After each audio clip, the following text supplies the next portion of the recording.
ஜனாதிபதி உயரிய விருதை பெற்று வந்த காரணத்தினால், என்னை அறிந்த காரணத்தினால் என்னிடையே போன்ல பேசினார்.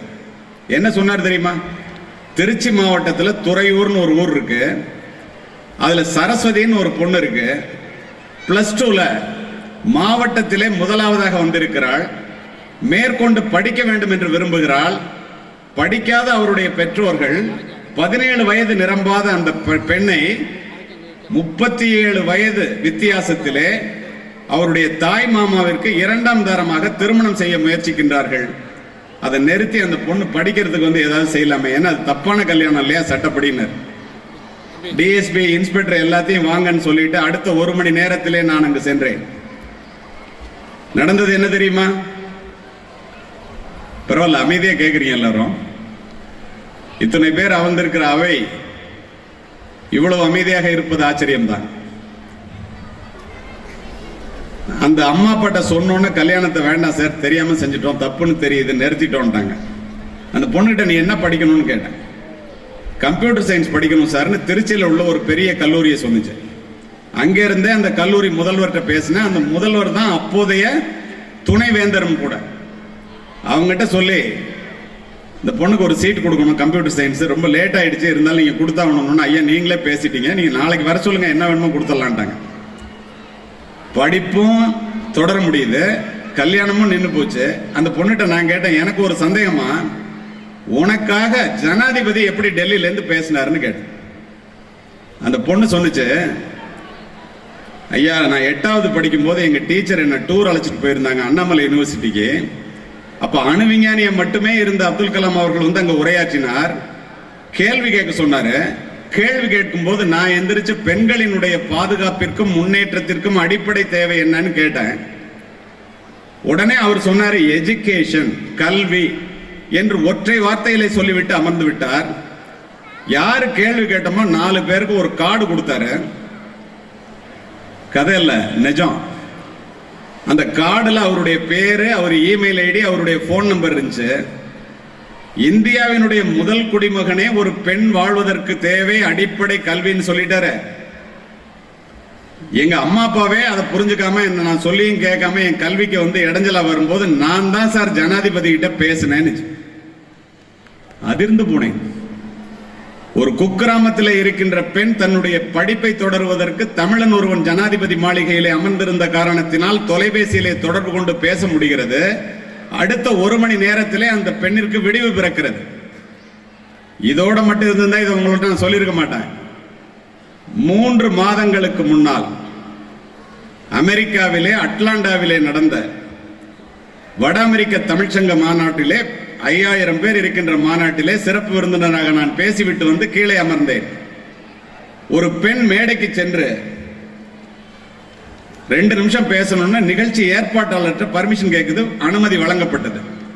ஸ்டேஜில் போய் அந்த பொண்ணு சொன்னிச்சு, நாங்கெல்லாம் ஏற்ற மாதிரி உட்காந்துருக்கோம். ஐயா நான் வந்து சொல்றத கொஞ்சம் தயவு செய்து எல்லாரும் கேளுங்க, தமிழ்ல பேசுது, தமிழ் மாநாடு. நான் வந்து சுந்தர் பிச்சைக்கு கீழே வேலை பார்க்குறேன் கூகுள் நிறுவனத்தில். என்னோட சம்பளம் 1 கோடி. கூட்டத்தில் இருந்து கேட்கிறார் மாதத்திற்கா வருடத்திற்கான. மாதத்திற்கு 1 கோடி. ஆனா என்னுடைய கணவர் என்னை விட குறைவாக சம்பளம் வாங்குகிறார். அது மட்டும் இல்ல, இதெல்லாம் உங்ககிட்ட நான் ஏன் சொல்லணும்னு சொல்லி பர்மிஷன் வாங்கினேன்னா, இவங்க தான் எங்க அம்மா அப்பான்னு சொல்லி அம்மாவையும் அப்பாவையும் மேடைக்கு கூப்பிடுது. 2 பேரும் போறாங்க அமெரிக்கால.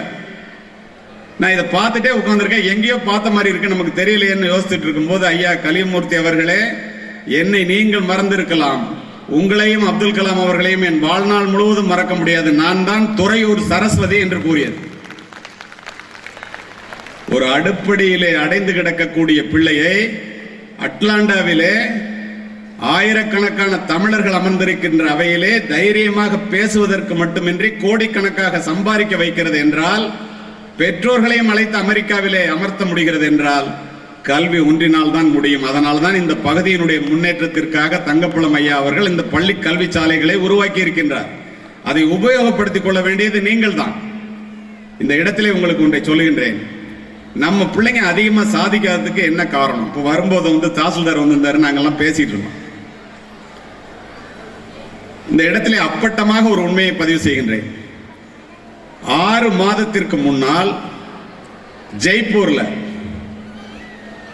இந்தியாவிலே நீட் தேர்விலும், ஏன்னா 10, 11, 12வது பிள்ளைகள் இருக்கீங்க, அவர்களுடைய பெற்றோர்கள் இருக்கீங்க, மெட்ரிக் பள்ளியில நான் உரையாற்றுகிறேன். உங்களை சிரிக்க வைத்து விட்டு போவதற்காக வந்தவன் நான் அல்ல, சிந்திக்க வைப்பதற்காக வந்தவன். நம்முடைய பிள்ளைகள் எங்கே தோற்கிறார்கள் என்று பாருங்கள். அந்த கூட்டம் என்னன்னா, என்னையும் ஒரு IAS ஆபீசரை மட்டும் தமிழ்நாட்டிலிருந்து அழைச்சிருக்காங்க. அவர் சீஃப் செக்ரட்டரி அந்தஸ்தில் உள்ளவர். 2018, 2019 இந்த 2 ஆண்டுகளில நீட் தேர்விலையும் JEE மெயின் எழுதி பாஸ் பண்ணி அட்வான்ஸ் எழுதி அந்த அட்வான்ஸ்ல இந்தியாவில் ஃபர்ஸ்ட் வந்தவங்க. 2018ல 2 பேரு, 2019ல 2 பேரு, 4 பேரையும் கௌரவித்து சொற்பொழிவாற்றுவதற்காக என்னை அழைத்திருந்தார்கள். நான் பேசி முடிச்சுட்டு வந்து உட்கார்ந்த உடனே அந்த பிள்ளைங்களை கூப்பிட்டு கேட்டேன். கல்பனா குமாரி என்ற பீகார் மாநிலத்தை சேர்ந்த ஏழை விவசாயியினுடைய மகள், டாக்டருக்கு படிக்கணும்னு எல்லாரும் ஆசைப்படுறீங்கல்ல, நீட் தேர்விலே 720 மதிப்பெண்களுக்கு 691 மதிப்பெண்கள் பெற்று இந்தியாவிலே முதலாவது மாணவி, ஏழை விவசாயியினுடைய மகள். அடுத்து அபினவ் கோயல் 360 மதிப்பெண்களுக்கு JEE அட்வான்ஸ். அது என்ன தேர்வு தெரியுமா? அதுல உங்க பிள்ளைங்க படிச்சு பாஸ் பண்றதுக்குரிய வாய்ப்பு இன்றைக்கு இருக்கு. அதுல படிச்சு பாஸ் பண்ணி IITல வெளியில வந்தாங்கன்னா எல்லா நாட்டுக்காரனும் வந்து லைன்ல நின்று உனக்கு எவ்வளவு சம்பளம் வேணும், நீ எந்த நாட்டில் போய் வேலை பார்க்கணுங்கிறத நீ முடிவு செய்யலாம். அவன் லைன்ல நிற்பான். கேம்பஸ் இன்டர்வியூல நம்ம போய் லைன்ல நின்று அவன் வேலை கொடுக்குற மாதிரி இல்ல, நீ முடிவு பண்ணலாம். அது போன்ற வாய்ப்புகள் இன்னும் இருக்கத்தான் செய்கின்றன இந்தியாவிலே. நமக்குத்தான் தெரியவில்லை, ஆனால் நாம் அதற்கு முயற்சிப்பதில்லை. அந்த அபினவ் கோயல் 360 மதிப்பெண்களுக்கு 337 மதிப்பெண்கள் பெற்று இந்தியாவில் 2018ல ஃபர்ஸ்ட். இதை பார்த்தே நான் மலைச்சு போயிருக்கும் போது 2019ஆம் ஆண்டு ஸ்துதி கந்த்வாலா என்ற குஜராத்தை சேர்ந்த மாணவி நீட்ல ஃபர்ஸ்ட், JEEல ஃபர்ஸ்ட், ஜிப்மர்ல ஃபர்ஸ்ட், எய்ம்ஸ்ல ஃபர்ஸ்ட். 4 பேர் வந்து எங்க காலேஜுக்கு வான்னு கூப்பிடுறாங்க. அந்த விழால அந்த பொண்ணு சொல்லுது, நான் MITல போய் அமெரிக்கால படிக்க போறேங்க. MITல படிக்கிறதுக்கு ஒரு வருஷத்துக்கு 27 லட்சம் ரூபாய் ஆகும். 27 லட்சம் ரூபாய் அமெரிக்க அரசாங்கம் நான் கொடுக்குற வாங்குறோம். கார்த்திகே குப்தா என்ற மாணவன் 2019லே 372 மதிப்பெண்களுக்கு 347 மதிப்பெண்கள் பெற்று முதலாவதாக வருகிறான். அவனுடைய தந்தை ஒரு ஆட்டோ ஓட்டுநர். இது போன்ற பள்ளிகளிலே, இப்படிப்பட்ட நிர்வாகத்திலே, இப்படிப்பட்ட அருமையான முதல்வர், நல்ல தலைமை ஆசிரியர்களை உட்பட ஆசிரியர்களை கொண்ட பள்ளியிலே பிள்ளைகளினுடைய படிப்பிற்காக எதை வேண்டுமானாலும் தியாகம் செய்கின்ற பெற்றோர்கள் அமர்ந்திருக்கின்ற இந்த அவையிலே பிள்ளைகள் அதை உபயோகப்படுத்தவில்லை என்றால் என்ன காரணம்ங்கிறது உங்ககிட்ட சொல்றதுக்காக அவங்ககிட்ட கூப்பிட்டு கேட்டேன். எங்க ஊர்ல தமிழ்நாட்டிலே ஃபர்ஸ்ட் வர முடியலடா, நீ எப்படி இந்தியாவில் ஃபர்ஸ்ட் வர்ற? நண்பர்களே, 4 பேரையும் தனித்தனியா கேட்கும்போது 4 பேர் தனித்தனியா சொன்ன பதில் என்ன தெரியுமா? செல்போனை தொட்டு 4 வருஷம் ஆச்சு சார், டிவி பார்த்து பல வருஷம் ஆச்சு சார், ஒரு நாளைக்கு 9 மணி நேரம் படிப்போம் சார், 6 மணி நேரம் படிப்போம், 3 மணி நேரம் எழுதி பார்ப்போம் சார். எங்க பிள்ளைங்களுக்கு உங்களுக்கு என்னடா வித்தியாசம்னு கேட்டா, அப்ஜெக்டிவ் டைப் கொடுக்கிற இந்த JEE அட்வான்ஸ் தேர்வுன்னு சொன்னேன்.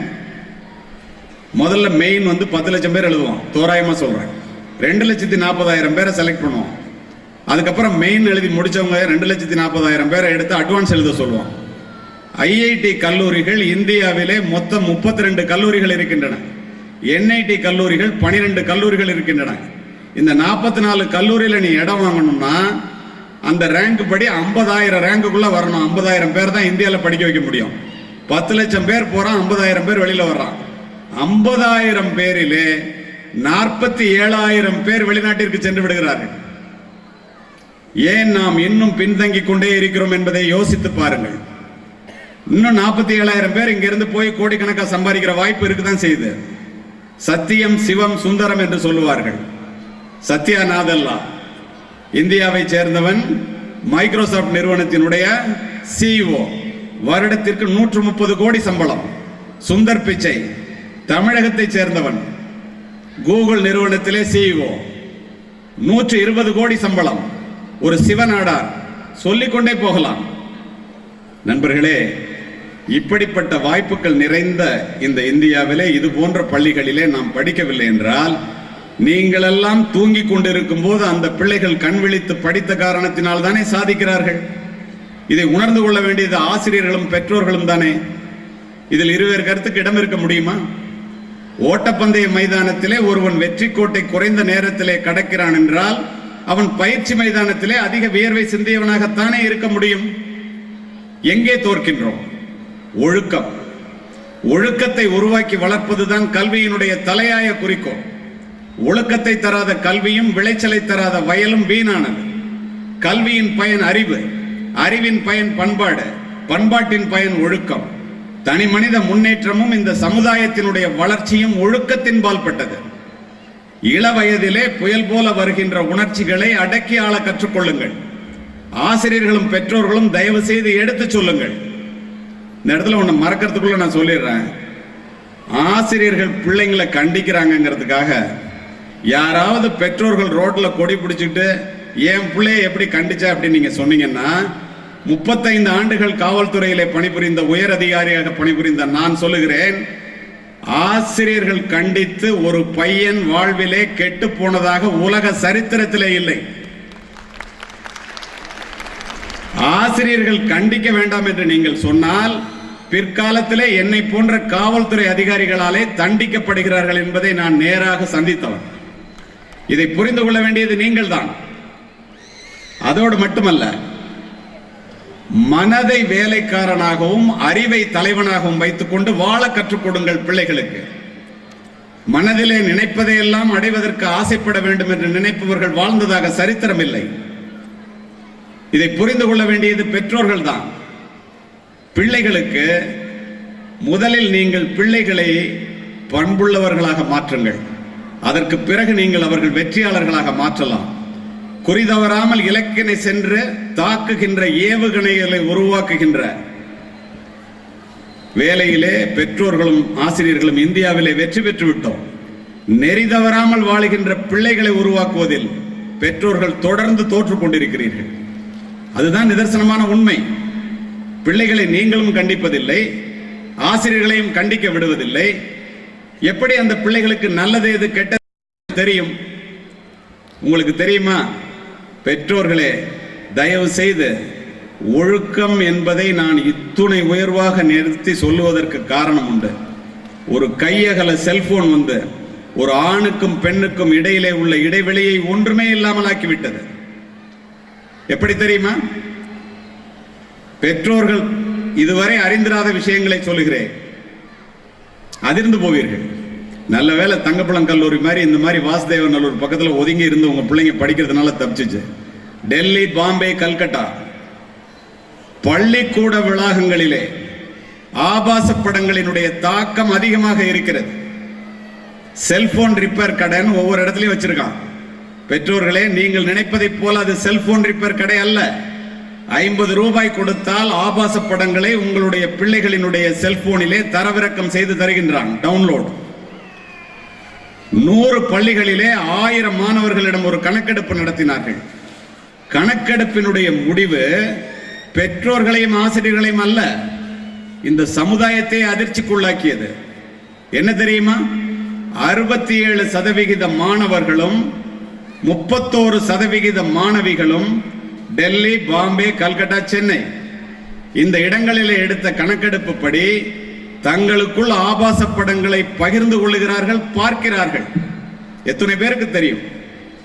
ஃபேன் ஃபிக்ஷன் எனும் காமரசம் ததும்பும் இணையதளங்களை பார்த்த இந்திய மாணவர்களின் எண்ணிக்கை இந்த ஆண்டு மட்டும் 2 கோடி. தெரியுமா உங்களுக்கு? அதோடு மட்டுமல்ல, அதிவேக இன்டர்நெட் இணைப்புகள் மூலம் ஒரு சொடுக்கிலே திரையிலே வந்து விழுகின்ற ஆபாச படங்கள் என்ற வெள்ளம் அமைதியான இந்த பிஞ்சு குழந்தைகளினுடைய பண்பு நலன்களை அடித்துச் செல்கிறது. கவர்ச்சியை கடைவிரித்து காசு பண்ணுகிறார்கள். பசி, உறக்கம், தாகம் போல காமம் என்பதும் ஒரு உணர்வு. அது எந்த நேரத்திலே, எந்த இடத்திலே, எப்படி உபயோகப்படுத்தப்பட வேண்டியது என்பதை அவர்கள் அறியாத காரணத்தினால், உங்களுக்கு எல்லாம் 35 வயசுல தெரிஞ்சது உங்க பிள்ளைங்களுக்கு 15 வயசுல தெரியும்னா நீங்க நம்புவீங்களா? அதிர்ச்சியாகத்தான் இருக்கும். மெச்சூரிட்டி வர்றதுக்குள்ள அவனுக்கு நாலேஜ் வந்துருது. அதை எப்படி பயன்படுத்துவது என்று தெரியாமல் இந்த இளம் தலைமுறை தவித்து நிற்கின்றார்கள். காரணம் என்ன தெரியுமா? வளர்ப்பினுடைய குறைபாடு பெற்றோர்கள், போதிப்பினுடைய போதாமை ஆசிரியர்கள், சமூகத்திலே ஏற்படுகின்ற சீரழிவுகள், உலகம், அபரிமிதமான இணையதள வளர்ச்சி, அத்துணையும் சேர்ந்து இந்த பிள்ளைகளை தப்பான வழியிலே செலுத்தும் போது இது தப்புடா, இதுதான் வாழ்க்கைன்னு நீங்க சொல்லலைன்னா அதுதான் வாழ்க்கை, எல்லாரும் இப்படிதான் இருக்காம போல இருக்குன்னு நினைச்சுக்கிட்டு எல்லாருமே தப்பு செய்யணும்னு நினைச்சா என்ன ஆகும்? இந்த நாடு பாரத நாடு, பழம்பெரும் நாடு, நீரதன் புதல்வர் என்ற நினைவகற்றாதீர்னா. உங்களுக்கு தெரியுமா, 2 பெண்கள் நியூஜெர்சியிலே நான் உரையாற்றி விட்டு வரும்போது பெண்கள் மாநாட்டிற்கு போயிட்டு வந்தாங்க. என்கிட்ட வந்து உட்கார்ந்து பேசினாங்க. பிளைட்ல 18 மணி நேரம் டிராவல். நடந்தது என்ன தெரியுமா? சார் என்ன சார் மாநாட்டில் நீங்க பேசினதெல்லாம் நாங்க யூடியூப்ல பார்த்தோம் அப்படின்னு சொன்னோன்னே, நீங்க எந்த மாநாட்டுக்கு போயிட்டு இருந்தீங்க, என்ன விசேஷம்னு கேட்டேன். நம்ம பாரத தேசம், இந்திய தேசம், குறிப்பாக தமிழ்நாடு எதிலே நிலைத்து நிற்கிறது என்று பாருங்கள். 2 பேரும் தமிழ் பெண்கள். அவங்க சொன்னாங்க, பெண்கள் மாநாட்டுக்கு போயிருந்தோம் சார், அவங்களுடைய மேலை நாட்டு பெண்களினுடைய நடை உடை பாவனைகளை பார்த்து நாங்கள் வியந்து போய் நிற்க, மாநாட்டு தலைவி நேரம் எங்கிட்ட வந்து, உங்களிடம் நாங்கள் தோற்று போய்விட்டோம், நீங்கள் தமிழ்நாட்டிலிருந்து இந்தியாவிலிருந்து தானே வருகிறீர்கள் என்று கேட்க வியந்து போன நாங்கள் உங்களை பார்த்து நாங்க அதிசயத்து நிற்கும் போது எங்கள்கிட்ட நீங்க எப்படி தோத்து போனீங்கன்னு கேட்டோம்.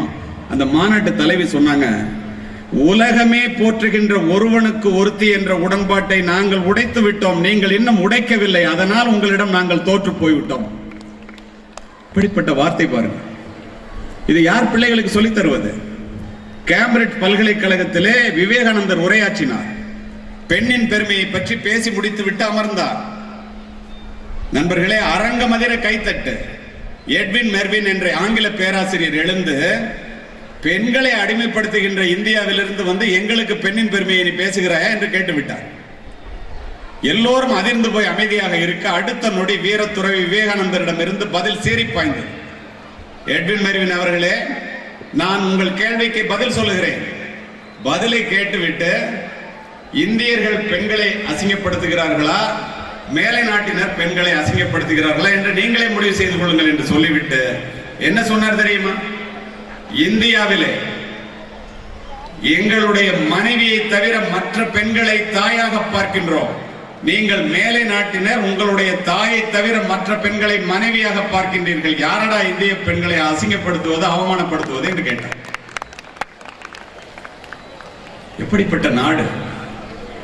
உங்களுடைய தலைமுறை எப்படிப்பட்டது? அது தலைத்து வளர வேண்டாமா? இந்த ஒழுக்க சீர்கேடுகள் இந்த பிள்ளைகளை எங்கெல்லாம் அழைத்து செல்கிறதுன்னு தெரியுமா உங்களுக்கு? 2 உண்மை சம்பவங்களை பதிவு செய்கின்றேன்.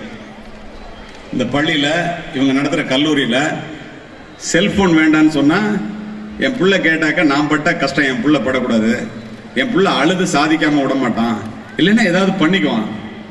இந்த டைலாக் எல்லாம் பேசிட்டு நீங்க வாங்கி கொடுத்தீங்கன்னு வச்சுக்கோங்க, என்ன நடக்கும்னு சொல்றேங்க. 12ஆம் வகுப்பு முடித்த ஒரு பெண் அப்பா கொண்டு போய் காலேஜில் சேர்க்கிறார். 6 மாதத்திற்கு முன்னால் சென்னையில நடந்து ஜட்ஜ்மெண்டே வந்ததை சொல்றேன். நீ பஸ்ல கூட போக வேண்டாமா, ஆட்டோல போ, நீ டிரைவர்கிட்ட கூட பேச வேண்டாம், நீ டிரைவர் நம்பர் இதுதான், மெசேஜ் மட்டும் போடு, உன்னை வந்து அழைச்சிட்டு போயிடுவாரு. டிரைவர் நல்லவர். முத நாள் மெசேஜ் போடுது, அந்த பொண்ணை வந்து அழைச்சிட்டு போறான். இங்க படிக்கிற பிள்ளைங்களும் முடிச்சோன்னா நாளைக்கு காலேஜ் தானே போக போறீங்க, +2 முடிச்சுட்டு. தெரிந்து கொள்ளுங்கள் உலகம் எப்படி இருக்கிறது, எப்படி மாறிக்கொண்டிருக்கிறது என்று. அழைச்சிட்டு போகும்போது அந்த செல்போனுக்கு ஒரு மெசேஜ் வருது, யூ ஆர் சோ கியூட், நீ ரொம்ப அழகா இருக்க அப்படின்னு ஒரு மெசேஜ் வருது. அவ்வளவுதான். அந்த பொண்ணு அதையே பார்த்துட்டு இருக்கு. அடுத்த நாள் மெசேஜ் கொடுத்துட்டு ஆட்டோல ஏறுது, your dress is very beautiful, ஒரே வரி. அந்த பொண்ணுக்கு அதுக்கு மேல தாங்கல. உடனே போன் பண்ணுது அந்த நம்பருக்கு, என்ன பார்க்கணும், 2 நாள் தாங்க காலேஜில் சேர்ந்து, என்ன பார்க்கணும்னா நீ பார்க்குக்கு வாங்கலாம்.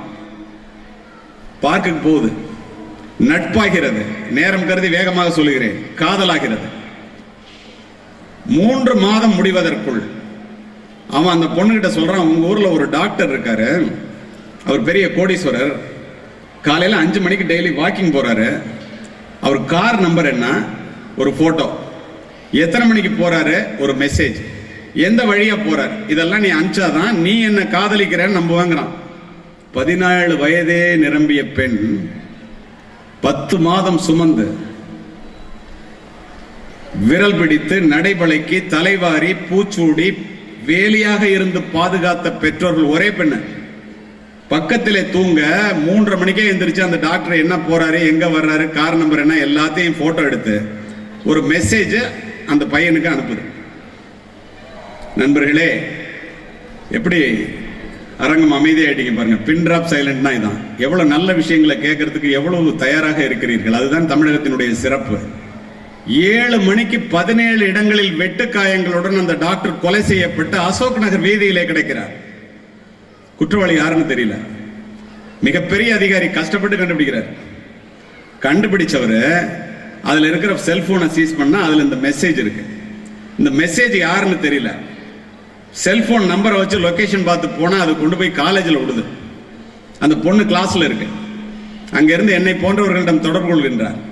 என்ன பண்றதுன்னு தெரியல பாஸ், இது மாதிரி இருக்கு, இந்த பொண்ணுக்கு தெரிஞ்சு செஞ்சா தெரியாம செஞ்சா தெரியல, கொலையே இந்த மெசேஜ் அடிப்படையில் தான் ஆயிருக்கு. நமக்கும் பெண் பிள்ளைலாம் இருக்கு இல்லையா, பாவங்க, அதை அப்ரூவரா எடுத்துக்கங்க. நடந்ததை வந்து கோர்ட்லயும் உங்கள்கிட்டையும் சொல்லுங்க. சொல்லிடுச்சுன்னா அதுக்கு தண்டனையில இருந்து விதிவிலக்கு கொடுத்துடலாம். அவன் தூக்குல தொங்கட்டும், ஏதாவது உதவி பண்ண பாருங்கன்னு காவல்துறையினர் சொல்றேன். எந்த பொண்ணுனே தெரியாம அவங்க அம்மா அப்பாட்ட சொல்றாரு. இந்த மாதிரி 4 பேர் உட்கார்ந்துட்டு அழைச்சிட்டு வர சொல்லி அசோக் நகர் போலீஸ் ஸ்டேஷன்ல உட்கார்ந்துட்டு விசாரிக்கிறாங்க. அப்ப அந்த பெரிய அதிகாரி சொல்றாரு, நடந்ததெல்லாம் நீ சொல்லிடுமா, உனக்கு தண்டனையில இருந்து விடுதலை வாங்கி தந்துடலாம். அந்த பொண்ணு என்ன சொன்னிச்சு தெரியுமா, அதிர்ந்து போவீர்கள், இருந்தாலும் இறந்தாலும் அவனோடு தான், அவனுக்கு எதிர்ப்பாக ஒரு வார்த்தை கூட சொல்ல மாட்டேன். அவங்க அம்மா மயக்கம் போட்டு அங்கேயே விழுந்துட்டாங்க. அப்படியே குற்றப்பத்திரிகை தாக்கல் செய்தார்கள். உண்மை என்று அவனுக்கு ஆயுள் தண்டனை, இந்த பெண்ணுக்கு 10 ஆண்டுகள் கடுங்காவல் தண்டனை, புழல் சிறையில் இருக்கின்றார். எத்தனை பேருக்கு தெரியும்? ஒரே cellphone.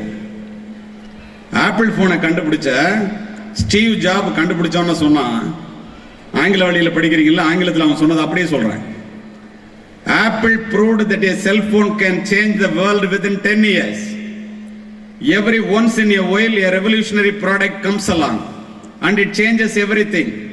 My magical product, that is Apple, reshaped the culture, shaken up the industries, put computer in millions of packets and made it possible to do everything within a few tap on the screen. என்ன பொருள்னா, உலக பண்பாட்டையே என்னுடைய cellphone 10 ஆண்டுகளிலே புரட்டி போட்டு விட்டது. Industry எல்லாம் அடிபட்டு போச்சு, ஆள் குறைப்பு செய்யற மாதிரி பண்ணிடுச்சு. ஒவ்வொருத்தனும் பைக்குள்ள கம்ப்யூட்டர் வச்சுக்கிட்டு சில தொடுதல்கள்ல உலகமே கையில வருது. சின்ன பிள்ளையா இருந்தாலும் பெரிய பிள்ளையா இருந்தாலும் வயது வித்தியாசம் இல்லாம எல்லாத்தையும் கேட்டாலும் கேட்கலன்னாலும் பார்க்க முடியுது. நீ ஜாக்கிரதையா இருந்துக்கிடாங்க. எத்தனை பேருக்கு தெரியும்? நான் உலகம் முழுவதும் சென்று உரையாற்றுவோம். Japan, China, Saudi Arabia, Kuwait போய் ஏர்போர்ட்ல இறங்குனீங்கன்னா ஒரு ஆப் கூட வேலை செய்யும். இந்தியாவில் வந்து இறங்கணும்னா எல்லாம் ஓப்பன் ஆகி, அதே தான் உங்க பிள்ளைங்க கையிலையும். எதை பார்க்கணும் எதை பார்க்க கூடாதுன்னு நமக்கு தெரியும். ராத்திரி இல்லைங்க, 2 மணில 12 மணியிலிருந்து 2 மணிகளுக்குள் தீவிரவாதிகள் வந்து அவங்களுடைய செய்திகளை பரிமாறிக்கொள்ளுகிறார்கள் என்று ரிசர்ச் அண்ட் அனாலிசிஸ் விங்ல இருந்து ஒரு மெசேஜ் வந்து டவரை வாட்ச் பண்றாங்க. எந்த செல்போன் எல்லாம் 2 மணி நேரம் ராத்திரியில மிட் நைட்ல பேசிக்கிறாங்கன்னு பார்த்து, ஒரு செல்போன் 2 மணி நேரம் என்கேஜா இருக்கு. தீவிரவாதியை பிடிக்க போறான்னு கமாண்ட் ஆபீஸோட போனா லேடிஸ் ஹாஸ்டல்ல போய் இன்னைக்கு இது முக்காடு போட்டுட்டு ராத்திரி 2 மணி நேரம் ஒரு பொண்ணு பேசிட்டு இருக்கு. கதை அப்படி திறந்து போலீஸை பார்த்தோன்னா அப்படி மயக்கம் போட்டுருச்சு. இதெல்லாம் எத்தனை பேருக்கு தெரியும்? இரவு 9 மணிக்கு மேல் 12ஆம் வகுப்பு கல்லூரியிலே படிக்கின்ற பிள்ளைகள் உபயோகப்படுத்துகின்ற செல்போன் வெளிச்சத்தினால் பல குடும்பங்கள் இருளிலே மூழ்கி கொண்டிருக்கின்றன. தெரிந்து கொள்ள வேண்டியது பெற்றோர்களாகிய நீங்கள். ஆசிரியர்கள் சொல்லத்தான் முடியும். வெள்ளம் உடைச்சிட்டு போனதுக்கு அப்புறம் கரையை ஐயோ ஐயோன்னு கத்தியெல்லாம் ஒண்ணும் பண்ண முடியாது. ஜிண்டால்னு ஒரு பல்கலைக்கழகங்க, நண்பர் முருகேசன் அவர்கள் இந்த செல்போனை பத்தி முழுசா பேசலையேன்னு வருத்தப்பட்டுக்கிட்டே இருந்தார். அவர் வந்து இதை சொல்லணும்னு அவருக்கு ரொம்ப ஒரு ஆசை, என்னன்னா உங்க பிள்ளைங்க எல்லாம் நல்லா இருக்கணும்னு. இங்க படிச்சு முடிச்சுட்டு MBA கொண்டு போய் சேர்க்கிறாங்க. இதை பத்தி ஒரு நாள் கேம்பெயின் ஸ்கூல்லையும் சென்ட் ஜோசப் ஆங்கிலோ இந்தியன் கான்வென்ட்லையும் பெற்றோர்களை மட்டும் உட்கார வச்சு 1 மணி நேரம் பேசினேன். ஒரே நாள்ல 1 மில்லியன் பார்த்துட்டாங்க. நான் போற நாடுகள் எல்லாம் இதை பத்தி சொல்ல, நான் என்னையா புதுசா சொன்னேன் அப்படின்னா, சார் என் பிள்ளை செல்போனை கொண்டு வந்து வேண்டான்னு கொடுத்துருச்சு சாருங்கிறாங்க. படிக்கும்போது +2 படிக்கும்போது ஸ்மார்ட் போன் ஏன் வாங்கி தர்றீங்க? பிள்ளைங்கள்ட்ட பேசணும்னா 2000 ரூபாய்க்கு ஒரு போன் இருக்கு, வாங்கி கொடுங்க. MBA படிக்கிற பிள்ளைய கொண்டு போய் ஜிண்டால் மிகப்பெரிய ஆசிரியர், பேராசிரியர்கள் 2 பேர் கொண்டு போய் சேர்க்கிறாங்க.